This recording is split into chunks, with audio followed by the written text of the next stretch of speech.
Good morning. We'll call this meeting of the Bucks County Retirement Board, December 18th, 2024, to order. And we will begin with public comment. Ed Mackhouse.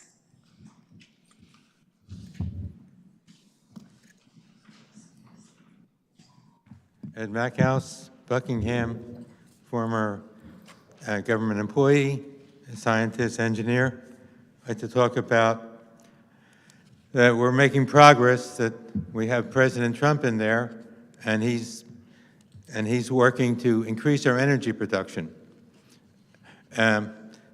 Inflation, COLA, the cost of people's retirement goes up exponentially as the war on energy from Biden administration, all the regulations cost us to pay a lot more money for our energy, and that gasoline, the fuel, makes everything increase. Other policies about the farms, and there's no perfect energy source. Having to beg other countries, our enemies, Russia, for oil has cost us a lot of money. It caused the war, like in Ukraine. It helped finance the war, attack Ukraine, and that cost us money. So Pennsylvania, like the suit against the oil companies here in Pennsylvania, natural gas is the cleanest energy. So we're dependent on China for a lot of things, and they burn coal without our standards. So right now, our policies have been bankrupt. We're paying $2 trillion deficit every year under Biden, and we're paying $1 trillion now of interest just on the money we borrow. We should be the richest country in the world. We have plenty of natural resources. We shouldn't have to beg other countries for things. The production of steel, all the production in America, Pennsylvania, can be increased. The tariffs protect our American industry. The lack of tariffs made it cheaper for foreign companies to tax-free produce things in Japan or China, especially China. So we have, hopefully they'll be able to lower interest rates and we'll be better off because of the production of energy that will become under Trump. And Pennsylvania especially has a tremendous amount of energy resources, could be used to make Pennsylvania the richest state. And we can come up and compete with Texas and all. And so people should come into Pennsylvania. We can make Pennsylvania more prosperous and the retirees here better off and have better health insurance and continue things. So hopefully things will continue the way they are now. Thank you. Bye-bye. Glenn Sherman.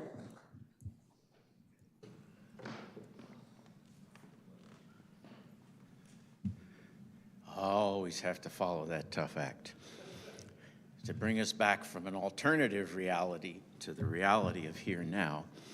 It's 1 week till the big day. I'm sure you've got all your shopping done. And this year, Christmas falls on the fourth Wednesday of the month, which coincidentally for us pensioners is the day that we get our pension check or direct deposit.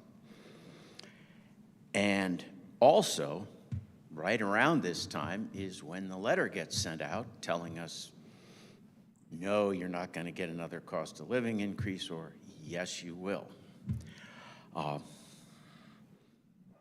So my question to you is it going to be Santa, or is the Grinch of inflation going to come down our chimney again and take even more than the 20% we're already behind in purchasing power? We're all of us anxious retirees in Pensionville are wondering, what's it going to be? Is it going to be the Grinch, or are we going to end up like Cindy Lou Who, when everything going back up the chimney, or is it going to be Santa? Thank you. Thank you.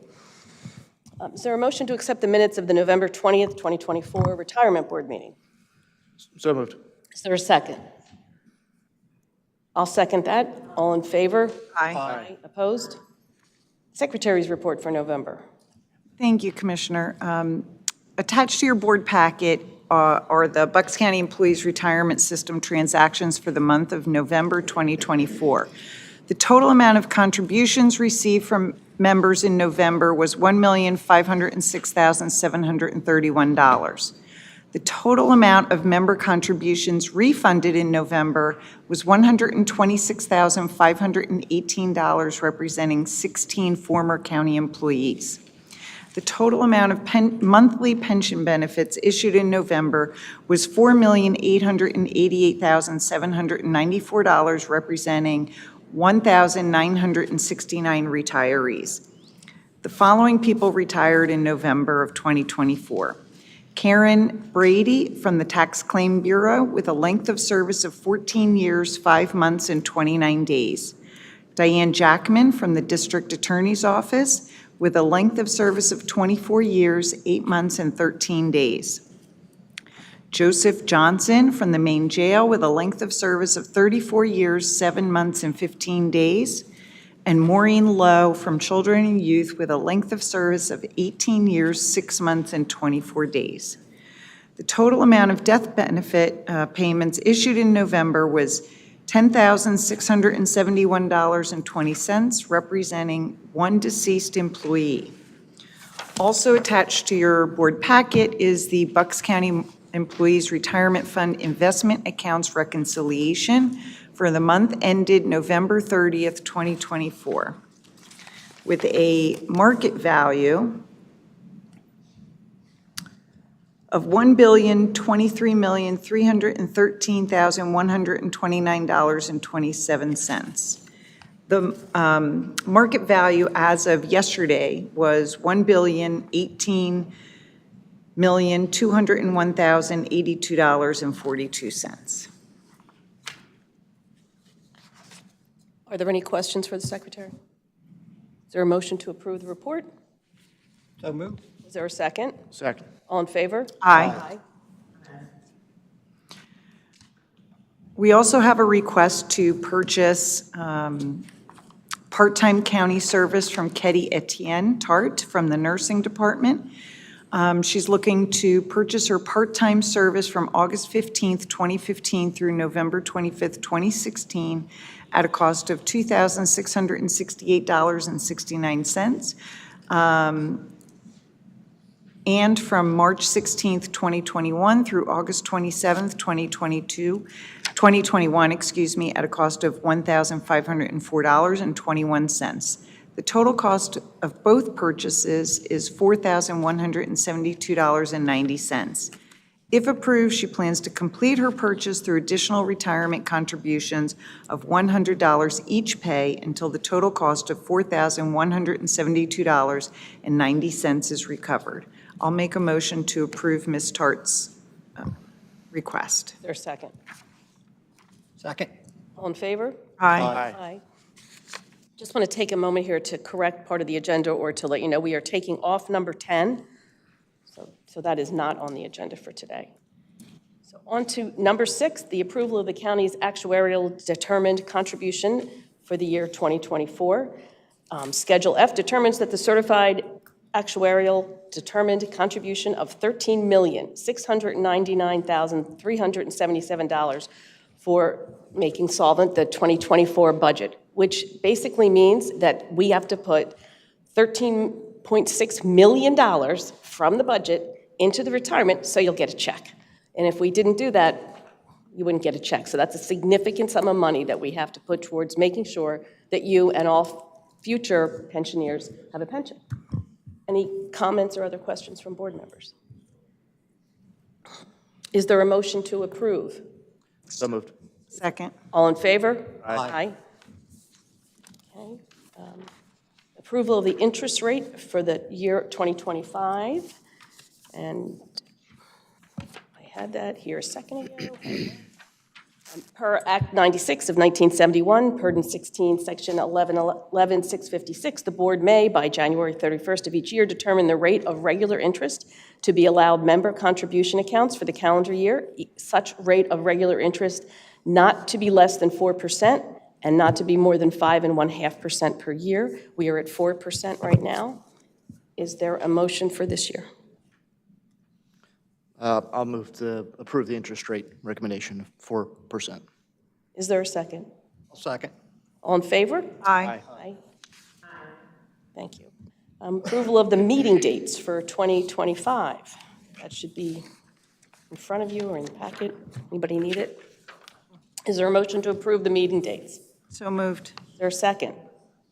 Second. All in favor? Aye. Aye. And then review of the Corn Ferry fee proposal. Does anybody, do you want to, anything anybody wants to say about this? Kim, do you have anything you want to add, or?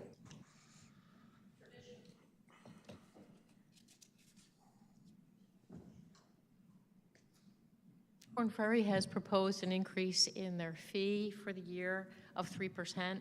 It would go up $110 each month. Okay, any questions? Is there a motion to approve? So moved. Is there a second? Second. All in favor? Aye. Aye. Retention of Cone Milstein to investigate and litigate potential claims against Super Microcomputer. Excuse me, did you, Sorry, that's the item that was removed from the agenda. I thought it was 10 that was removed. Maybe I have a different agenda? Sorry, my mistake. Okay, I'm sorry. Are there any questions about item 11? Is there a motion to approve? Oh, I was, Oh, I'm sorry. that's okay. I just wanted to ask a question as to what the impact to the Bucks County pension retirement system is. I understand there's just an investigation, whether or not we know what the dollars at stake are. At this point, we don't have a true sense of what dollars are at stake. The initial books and records demand is just a very preliminary tool in an investigation. Okay, so I guess what I want to do is I want to confirm that there is no work from county employees in this investigation. At this stage, none. Okay, great. Thank you. I appreciate that. No further questions. Is there a motion? We had one. I'll move to retain Cohen Milstein to investigate and litigate potential claims against Super Microcomputer. Is there a second? I'll second. All in favor? Can I just confirm one thing? It's obvious to us up here, but I just wanted to confirm for the public that this is also, we're not paying this firm. It's contingent. Correct. Okay. This is a contingent arrangement and no cost to the county whatsoever. Right. I just wanted to confirm that. I knew we knew that, but just for public. So, okay. I apologize. Go ahead. Right, all in favor? Aye. Aye. Okay, addition of, number 12 on the agenda was now 11, addition of Berger Montague to the list of securities litigation monitoring firms. Is there a motion or any questions? Just one comment, again, for the same reason. I just want to confirm with our solicitor that it's at no cost to the Bucks County. Correct, no cost. Okay. Yeah, so firms like this, Madam Chair, if I may, firms like this, we have a couple, they monitor securities. They take a look at them. Anything that seems out of the ordinary, anything where they believe a company that we have investments in through our retirement account may have acted improperly, and that improper action could have led to some kind of sharp decline in their value, which would have hurt us. If there's anything they've done which is improper, this firm would keep an eye out for that. They'd bring it to our attention, for example, like what Cohen Milstein did with Super Microcomputer. So we're adding watchdogs to our team. They don't get paid, as you heard, unless there's some kind of settlement. They bring cases to us if we decide it's worth our while to kind of go after that company. Again, it's something that they will do for us.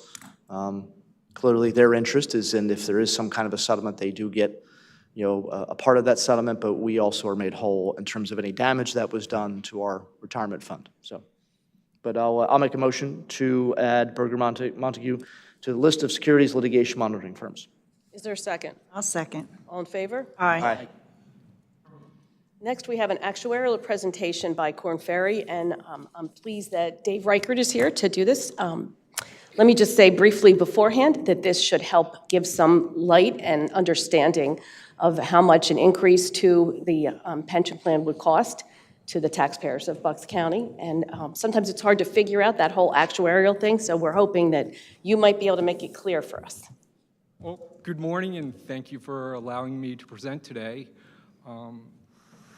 Just wanted to review the retirement plan must follow the guidelines of the state law, which is Act 96, and the state law does not require the board or the retirement plan to grant a cost of living. We would consider the retirement plan to be in very good shape.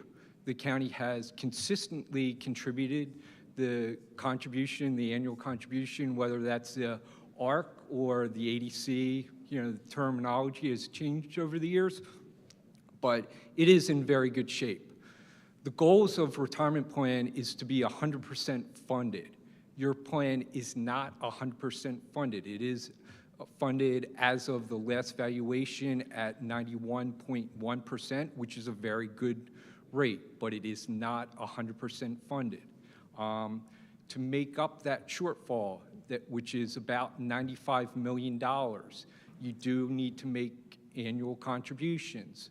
This last year, it was over the $13 million. For 2025, we would estimate that contribution to be a little bit more than $17 million. Okay, so that's without the COLA. In order to grant a COLA, the cost for 2025 would be a little over $18 million. So to combine those two numbers, if you were to grant a COLA, the ARC or the ADC would be over $35 million. You know, and I'll stop there and ask if you have any questions as far as the numbers are concerned. Just to make sure that you could be clear for people, the reason it is, it would be that high is because you have to put this one-time chunk in to follow people until they die. That is correct, yes. And that, can you just explain how that's calculated? Okay. In simple terms. As I said, the state law requires and provides the guidelines. In this, the state law says that you have to use a CPI, and this year that CPI was 3.4%. So in order to grant a COLA for 2025, it would increase all the retirees or the people that would be eligible for an increase by 3.4%. And that would then be effective not only for 2025, but every year going forward. And that's why it is so costly. Okay.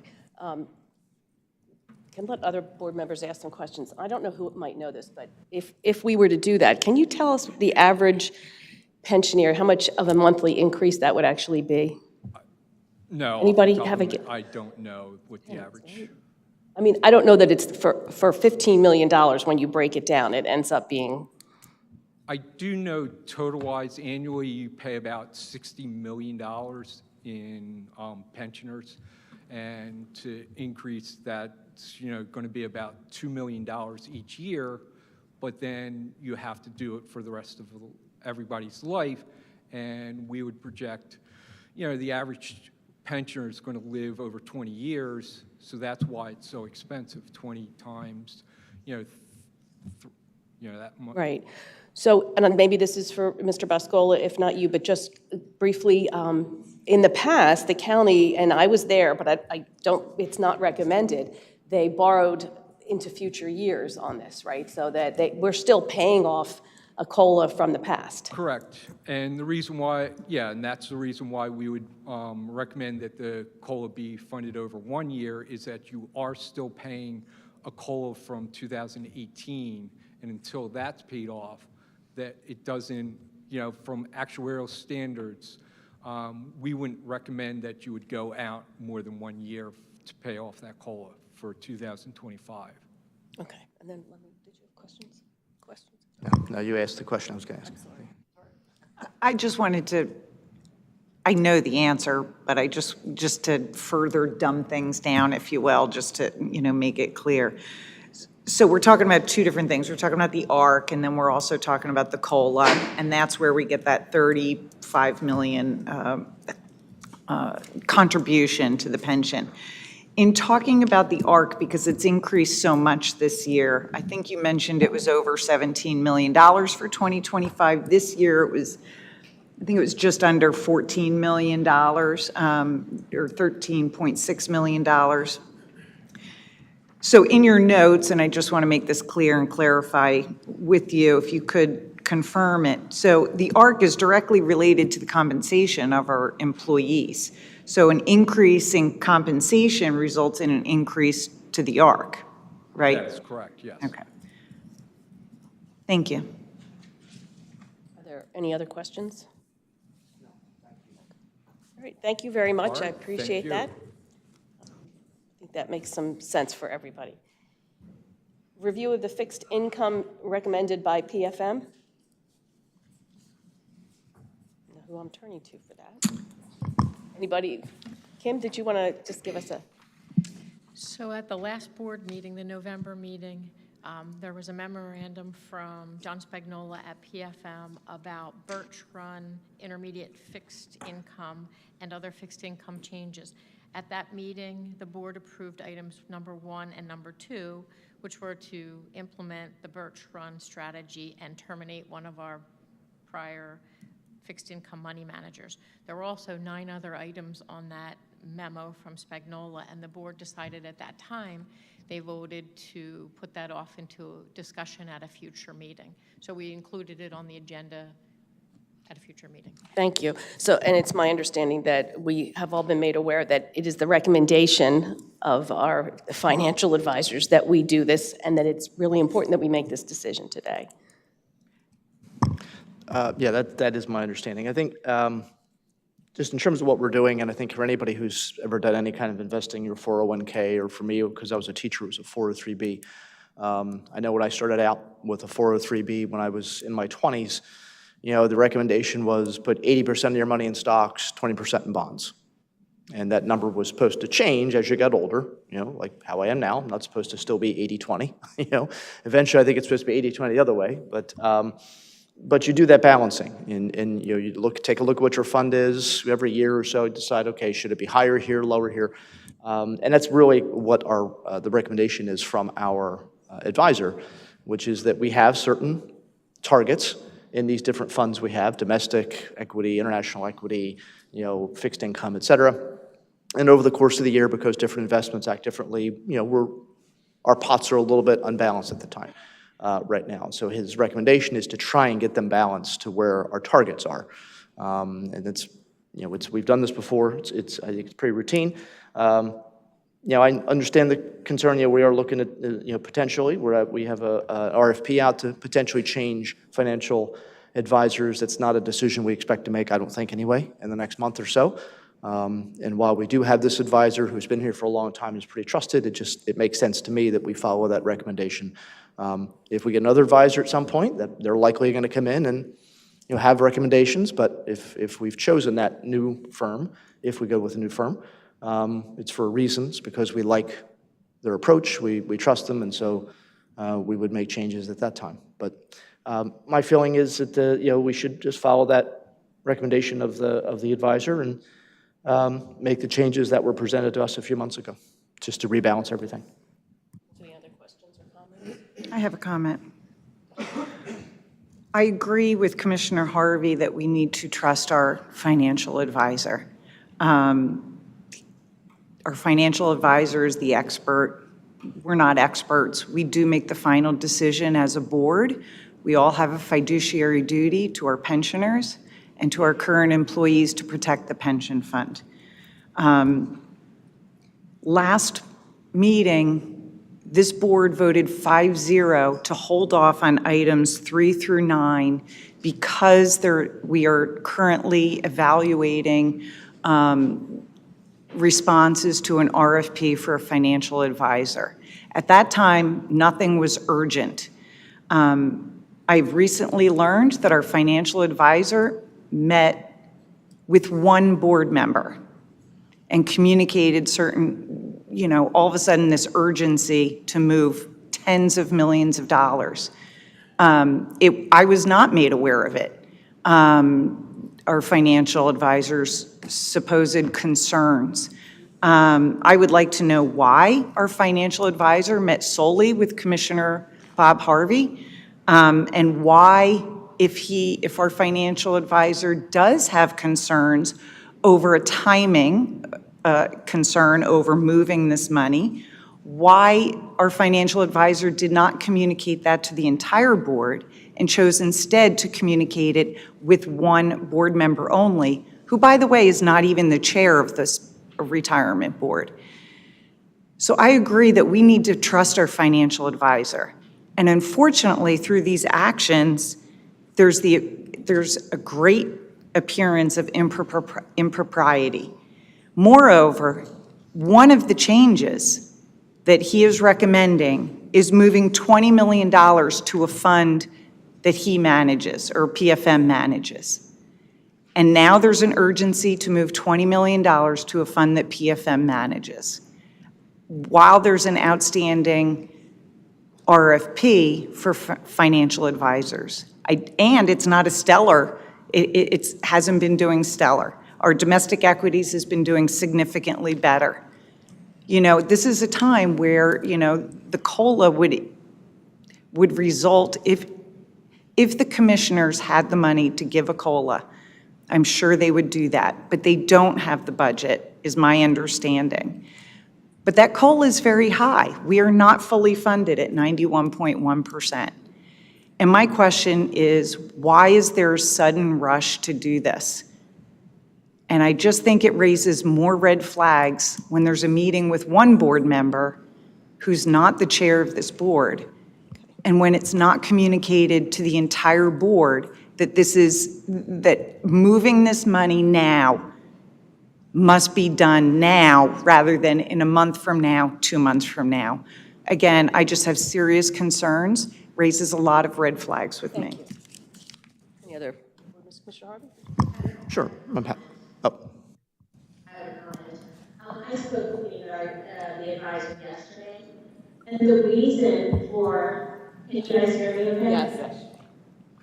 The reason for the urgency is the Dow has been down for 8 days in a row, and everything I'm reading is projecting a volatile financial environment in the coming months.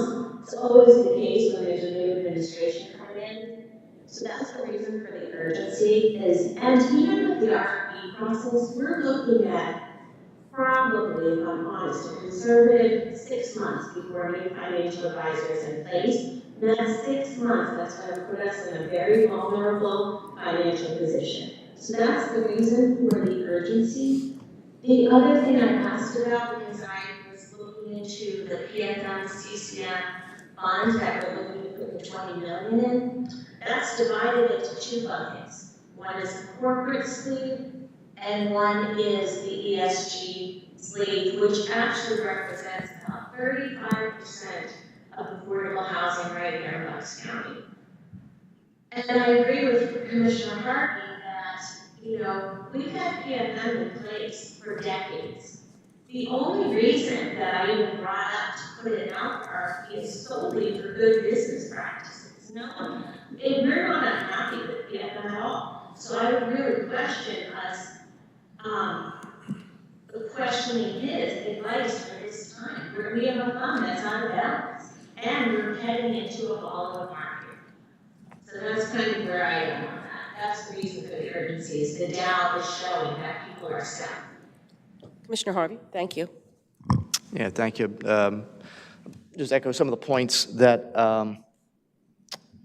Ms. Ballerini made in terms of the fund we're talking about here that's being questioned.